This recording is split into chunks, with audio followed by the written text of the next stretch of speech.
السلام علیکم ورحمۃ اللہ وبرکاتہ نحمده نصلي على رسوله الكريم اما بعد فاعوذ بالله من الشیطان الرجیم بسم اللہ الرحمن الرحیم انا عرضنا الامانة على السماوات والارض والجبال فابين ان يحملنها واشفقن منها وحملها الانسان صدق اللہ العظیم۔ وہ معزز تھے زمانے میں مسلمان ہو کر، وہ معزز تھے زمانے میں مسلمان ہو کر، اور ہم خوار ہوئے تارک قرآن ہو کر۔ سامعین کرام، مہمانان اعظام اور برادران اسلام، آج اس پر وقار مجلس میں آپ حضرات کے سامنے ایک ایسی انقلابی کتاب کا تذکرہ کرنا چاہتا ہوں جو منبع گوہر و ہدایت ہے، جس نے دلوں کی کایا پلٹ دی۔ جو دل عرصہ دراز سے زنگ آلود تھا، اس کے زنگ کو اس طور پر صاف و ستھرا کر دیا کہ پھر کوئی میل و کچیل اس کے قریب نہ آ سکے۔ اور وہ ایک ایسی کتاب ہے جس کے بارے میں خود خداوند قدوس نے حفاظت کا وعدہ کرتے ہوئے ببانگ دہل اعلان کر دیا، انا نحن نزلنا الذکر وانا له لحافظون، کہ یہی وہ قرآن ہے جس کو اللہ رب العزت نے آسمانوں پر نازل کرنا چاہا تو آسمان کے اندر کپ کپی طاری ہو گئی، آسمان لرزنے لگا، آہوزاری شروع کر دی کہ اے الہ العالمین، ہمارے اندر وہ لیاقت و صلاحیت نہیں کہ میں آپ کے کلام کا متحمل ہو سکوں۔ پھر اللہ رب العزت نے اس امانت کو زمین کے سپرد کرنا چاہا، لیکن غور کا مقام ہے کہ زمین نے بھی عاجزی و انکساری کا دامن پھیلا دیا، گریہ و زاری شروع کر دی کہ اے الہ العالمین، میں اس قابل نہیں کہ بارے قرآن کو برداشت کر لوں۔ پھر خداوند قدوس نے اس امانت کو پہاڑوں کو سپرد کرنا چاہا، لیکن پہاڑ بھی اپنے دامن عجز کو پھیلاتے ہوئے چیخنے لگے، اے الہ العالمین، ہم ریزہ ریزہ ہو جائیں گے۔ لیکن مالک ارض و سما دیکھ رہا تھا کہ ایک گوشہ میں حضرت انسان تشریف فرما رہے ہیں۔ جب اس نے حضرت انسان کو سپرد کرنا چاہا تو اس نے فوراً عرض کرنا شروع کر دیا کہ اے الہ العالمین، آپ کی باتوں کو زمین نے بھی رد کر دیا، آسمانوں نے بھی رد کر دیا، حتیٰ کہ اس امانت کو قبول کرنے سے پہاڑوں میں بھی انکار کر دیا۔ لیکن اے اللہ، چاہے آج میں ہلاک ہو جاؤں، برباد ہو جاؤں، ہمیں ہلاک و برباد ہونا تو گوارا ہے، لیکن مالک کائنات کی باتوں کو رد کرنا گوارا نہیں۔ ڈر گئے ارض و سما بارے امانت سے مگر، ڈر گئے ارض و سما بارے امانت سے مگر، مجھ سے دیکھا نہ گیا حکم کا رسوا ہونا۔ یہی وہ قرآن ہے جس نے انسان کو جھنجھوڑ کر انسانیت اور اخوت و بھائی چارگی کا درس دے کر انسانیت کی دہلیز پر لا کھڑا کر دیا۔ ظلم و استبداد کے دلدل میں پھنسے ہوئے لوگوں کو دلدل سے نکال کر علم و آشتی کا پیغام سنایا، کفر کی گدڑی میں لیٹے ہوئے انسان کو رشد و ہدایت کا پیغام سنا کر اسلام سے وابستہ کر دیا۔ یہی وہ قرآن ہے جس نے اپنی جادو بیانی کے ذریعے حضرت عمر فاروق رضی اللہ تعالی عنہ کو اپنی تاثیر کے ذریعے اسلام لانے کا سبب بن گیا۔ سامعین کرام، غور کا مقام ہے،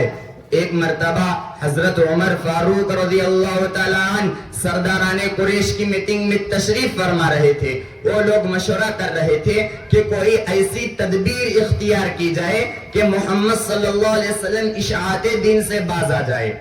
کوئی پتھر مارنے کا مشورہ دے رہا ہے، کوئی کانٹے بچھونے کا مشورہ دے رہا ہے، کوئی کہتا ہے کہ محمد صلی اللہ علیہ وسلم کے پیچھے اوباش لڑکوں کو اوباشی کے لیے چھوڑ دیا جائے تاکہ محمد صلی اللہ علیہ وسلم جو اپنا نیا دین لے کر آئے ہیں اس کی تبلیغ سے باز آ جائے۔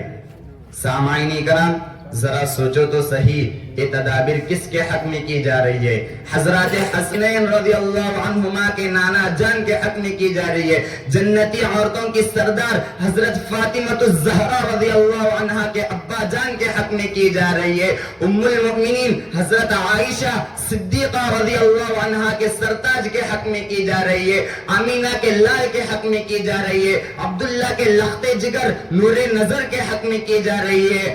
امام الانبیاء فخر دو عالم امت کے غمخوار کے حق میں سوچی جا رہی ہے، حضرت عمر فاروق رضی اللہ تعالی عنہ قریش کا ایک جوشیلا اور بے باک نوجوان جس کی شجاعت و بہادری، جس کی زور آوری و شہ سواری کے ڈنکے مکے میں بستے تھے، جس مجلس میں پہنچ جاتے تو بڑے بڑے طاقتوروں کی زبان کھٹی ہو جاتی تھی، مجلس میں سناٹا چھا جاتا تھا۔ الغرض حضرت عمر فاروق رضی اللہ تعالی عنہ سرداران قریش کی مجلس میں کھڑے ہوتے ہیں، بڑی شجاعت و بہادری کے ساتھ فیصلہ سناتے ہیں کہ میں آج تمہارے دشمن محمد صلی اللہ علیہ وسلم کا سر کاٹ کے لا دیتا ہوں تاکہ ابدی طور پر چراغ نبوت غل ہو جائے۔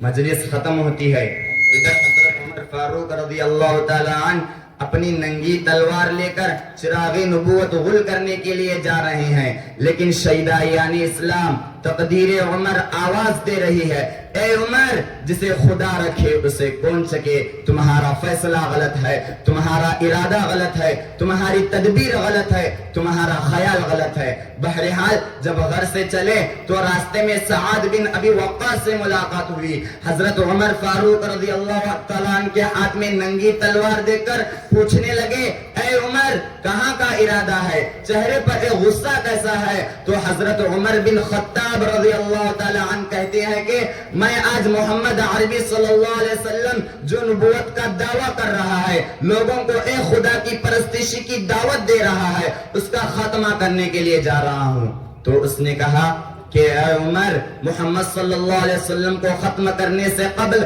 اپنی بہن اور بہنوی کی تو خبر لو کہ دونوں دامن محمد صلی اللہ علیہ وسلم سے وابستہ ہو چکے ہیں، دونوں دولت ایمان سے مالا مال ہو چکے ہیں۔ برادران اسلام اتنا سننا تھا کہ حضرت عمر فاروق رضی اللہ تعالیٰ عنہ کے جسم سے شعلے ابلنے لگے، اسی غصے کے عالم میں اپنے بہنوی کے گھر پہنچے تو دیکھتے کیا ہے کہ اندر سے دروازہ بند ہے اور حضرت خباب رضی اللہ تعالیٰ عنہ ان دونوں کو درس قرآن دے رہے ہیں۔ انہوں نے دروازے پر دستک دی، بہن اور بہنوی دونوں سہم گئے، دروازہ کھول دیا گیا۔ حضرت عمر فاروق رضی اللہ تعالیٰ عنہ اندر جاتے ہی بڑی بے دردی کے ساتھ اپنی بہن کی پٹائی شروع کر دی۔ جب بہنوی سامنے آئے تو ان کو بھی اس قدر مارا کہ پورا جسم لہو لوہان ہو گیا۔ عمر مارتے مارتے تھک گئے، لیکن ان دونوں پروانوں کے دلوں سے توحید و رسالت کے عشق کا خمار نہ اتار سکے۔ بہن کہتی ہے،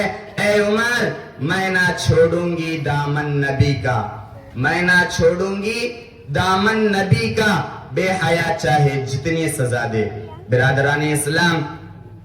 اللہ رب العزت نے ہمیں یہ جو امانت عطا کی ہے، ہمیں چاہیے کہ اس امانت کو امانت داری اور دیانت داری کے ساتھ اس سے نفع حاصل کرے اور اس امانت کو سمجھے، امانت الہیہ کو ضائع نہ ہونے دے۔ قسم کھا کر کہتا ہوں اس خدا کی جس نے دونوں جہاں بنایا، اگر تم نے اس امانت میں خیانت کیا تو یقین جان لو محشر میں خائنین کی صفوں میں لا کھڑا کر دیے جاؤ گے۔ اللہ رب العزت ہمیں عمل کی توفیق عطا فرمائے۔ وآخر دعوانا ان الحمد للہ رب العالمین۔